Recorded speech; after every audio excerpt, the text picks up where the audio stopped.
आज चाहिँ मसँग पोर्क छ अनि रायोको साग, गोलभडा, प्याज, फापरको पिठो। आज कलरफुल गोलभडाको अचार बनाउनु गइरहेको छु। अनि यहाँ चाहिँ जिरा, नुन, खुर्सानीको धुलो र बेसार। अहिले चाहिँ यहाँ एउटा प्यान लिएँ। यो प्यान तातिँदैछ। त्यसपछि तेल हाल्छु। भाँडा पनि तातिसकेको छ। अब म चाहिँ तेल हाल्छु।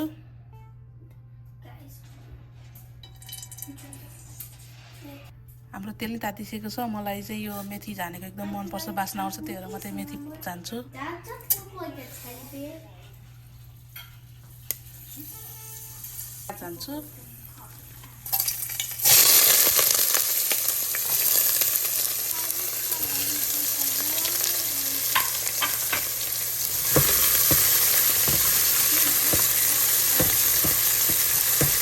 गोलभडा चाहिँ अब एयर फ्राईमा पोल्निहाल्छ।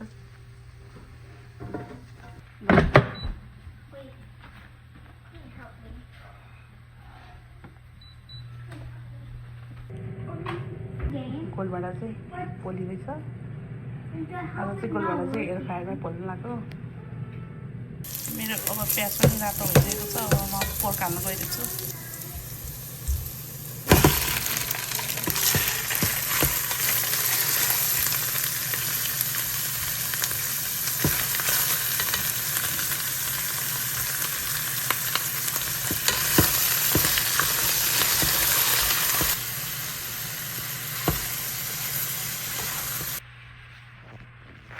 गोलभडा पनि पोलेर रेडी भइसकेको छ अचार बनाउनलाई।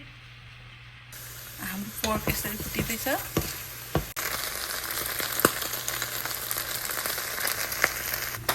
म चाहिँ अब यो गोलभडाको अचार बनाउन गइरहेको छु। यहाँ चाहिँ गोलभडा, यो चाहिँ कलरफुल गोलभडा छ, एकदम सानो सानो, एकदम मिठो हुन्छ।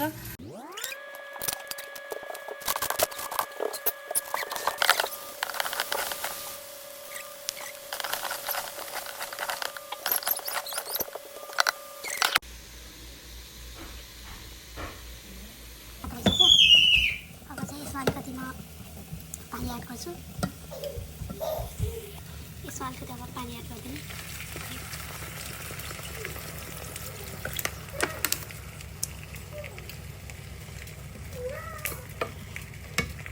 म यसलाई एकछिन ढाकेर राख्छु। मेरो अचार पनि रेडी भयो।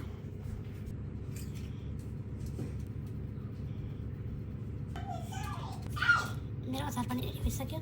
सिलौटामा पिसेको नै मिठो लाग्छ, त्यही भएर जहिले म चाहिँ सिलौटामा पनि बनाउँछु। अब यो चाहिँ ढेँडोको लागि पानी बसाएको मैले। यो चाहिँ ढेँडोको लागि पानी। अब ढेँडो पकाउनु गइरहेको छु।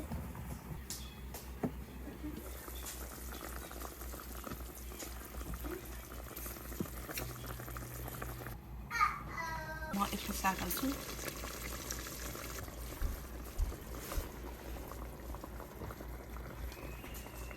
यो साग चाहिँ अब त्यतिकै माथि धनियाँ जस्तो हाल्ने। अब धेरै गलाएको चाहिँ फेरि मलाई त्यति फ्लेभर मन पर्दैन, त्यही भएर अलि हरियो नै राख्ने सागलाई चाहिँ।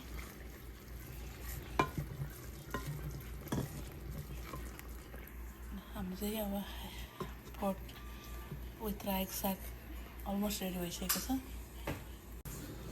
म चाहिँ अब ढेँडो बनाउनु गइरहेको छु। ढेँडोको लागि पानी रेडी भयो।